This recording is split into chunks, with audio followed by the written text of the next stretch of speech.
et de la vallée de Josaphat qui peut contenir une importante manœuvre militaire. On parle ici de la vallée de Josaphat dans Armageddon, Harmagiddo en juif. En fait, on parle de la montagne de Megiddo et les Malagasy et les Français ont appelé Armageddon. Donc là, c'est clair. On voit ici que les Chinois sont les spécialistes dans la construction des routes. Ils sont maîtres de la construction des routes n'importe où, partout, jusqu'à Madagascar. Les Chinois ont un grand part de marché dans la construction routière. Et on parle que de Madagascar, qui est un petit pays. Et imaginez, dans les autres pays, le monde entier ne peut pas échapper aux paroles de Père Yava. Et donc, d'où vient cette bête en réalité? Apocalypse 13, il vient du septentrion. Nous allons poursuivre ensemble en disant que cette bête, c'est une conception diabolique. Apocalypse 13. Apocalypse 13. Et il se tint sur le sable de la mer. On parle ici du dragon qui se tint sur le sable de la mer après avoir attrapé et persécuté la femme et son fils. On parle ici...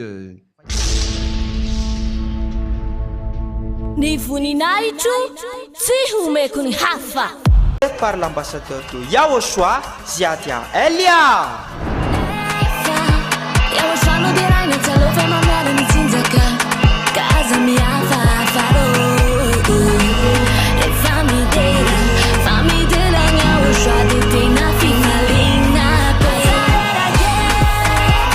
Mais le plus important et aussi très réjouissant, c'est que Yahushua lui-même sera présent. Celui qui vous a dit « Ne péchez plus jamais, ne péchez plus jamais ». C'est ainsi que l'on reconnaît le vrai Yahushua.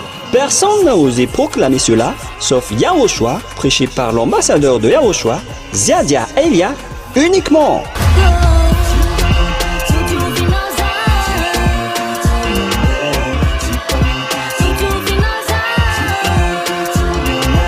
Venez nombreux pour assister à la grande fête de Yahushua le 4 mars 2025 prochain.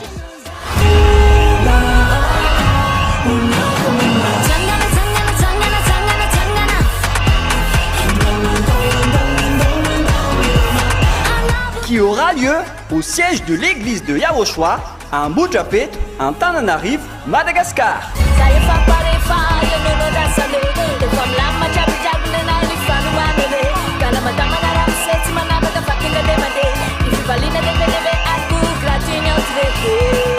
À tous les humains, peu importe où vous êtes sur cette terre, venez rendre gloire et célébrer celui qui vous a créé. Yahava et Yahushua.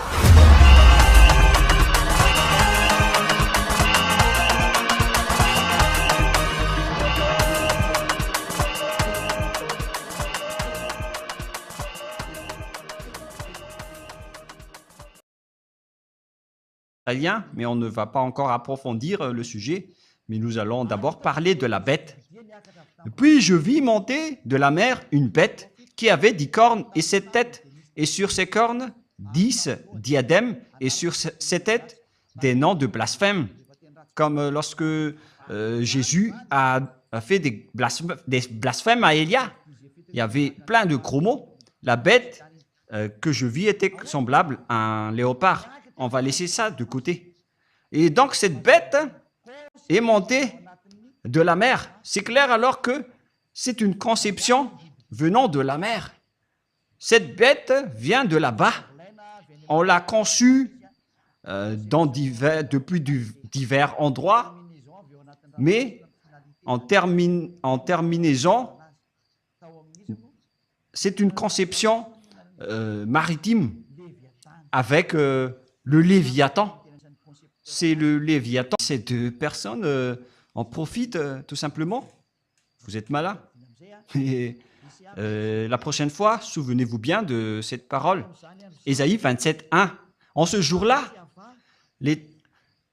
Yahva frappera de sa dure, grande et forte épée, de la grande épée de Yahva qui frappe.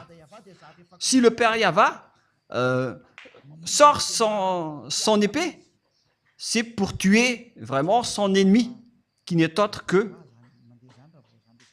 Yahushua, qui est en train de marcher à ce sujet-là avec Élia. Nous sommes ensemble jusqu'à la fin.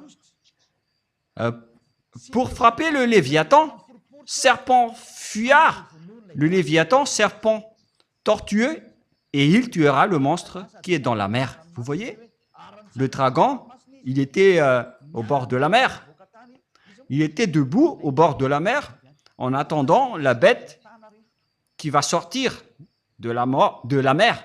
C'est une conception du Léviathan. On peut dire que le Léviathan est le numéro 2 des Lounés.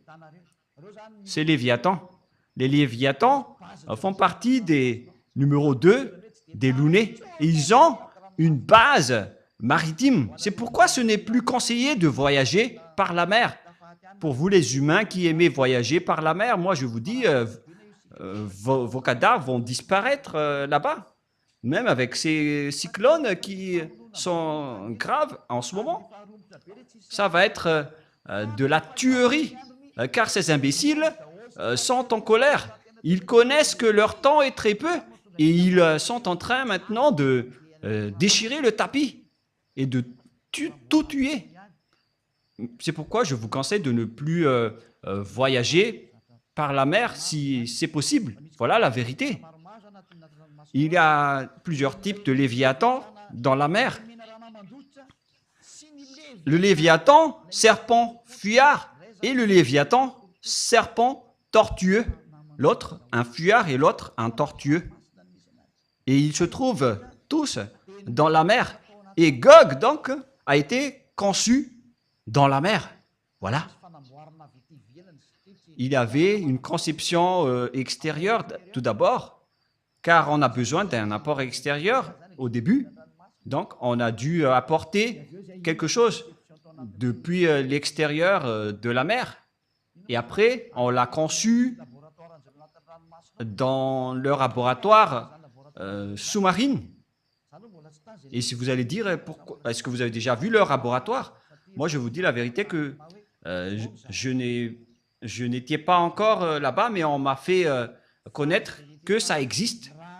Et voilà ce qui se passe là-dedans. Mais ceux qui ont été déjà envoyés là-bas, qui m'ont rapporté son existence, et après, moi, je vous le partage. Car la révélation de Élia vient de Yahushua. Et donc, ce Gog, c'est une conception des Léviathans. C'est pourquoi son père est sorti de la mer. Car le dragon ici désigne son père. C'est la vérité. Et le père était en train d'attendre la sortie de son fils.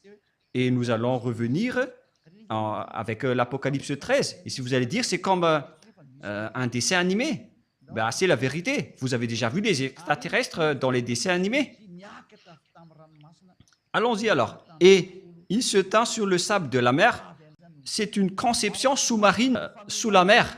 Élia a donc expliqué toutes les choses. Alors préparez-vous, car Gog va entrer. Je ne dis pas que ça va être demain ou après-demain. Bref, il va donner des ordres à vos cerveaux.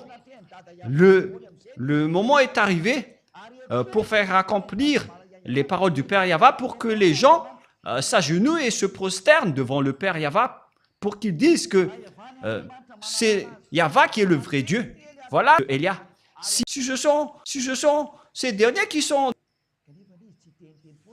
Et on dirait que c'est du baratin, mais moi je vous dis, c'est vraiment la vérité. Je n'ai pas autre chose. Ils ont des fusils, des missiles qui soulevaient les Israéliens les mauvais chemins.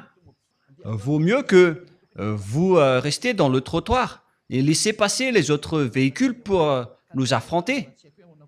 Et moi, je ne sais pas comment ça va encore se passer, mais Yahushua a dit, la parole doit avancer, donc Élia doit travailler et doit parler et je dois accomplir toutes mes missions. À vous de réfléchir. Le sage voit le danger et se cache. Prions ensemble. Merci infiniment, Père Yahva, pour toutes ces paroles. Que cela apporte de la bonté pour ceux qui ont écouté, pour faire réfléchir à ceux qui pensent de revenir vers toi, le Dieu d'Abraham. Tu t'appelles Yahva. Sauve les gens. Les esprits qui sont élus pour revenir vers toi, ils vont se prosterner devant toi pour que le monde entier connaisse que tu es le vrai Dieu. Tu t'appelles Yahva. Tu as envoyé Yahushua, ton fils, qui est ton fils préféré, ton fils aimé, qui a accompli aussi tes travaux. L'heure de votre vengeance est arrivée. Toutes les missions pour donner gloire au Père Yahva et pour la gloire de Yahushua qui m'a envoyé. Merci infiniment, cher Père Yahva.